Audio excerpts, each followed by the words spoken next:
दोस्तों ये है ओल्ड पुरुलिया रोड।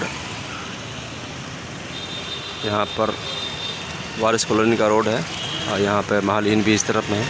इधर रोड चला गया है चेपा पुल की तरफ।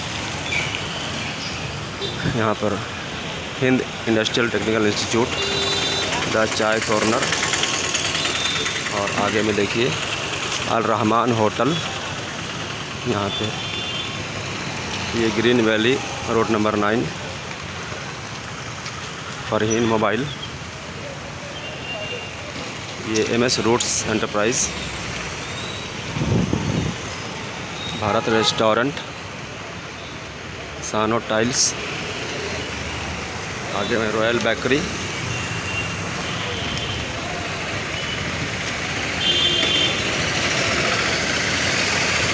दिनेश पूजा दुकान। ये रोड चला गया आगे में थाना होते हुए, गरीब कॉलोनी होते हुए मानगो की तरफ।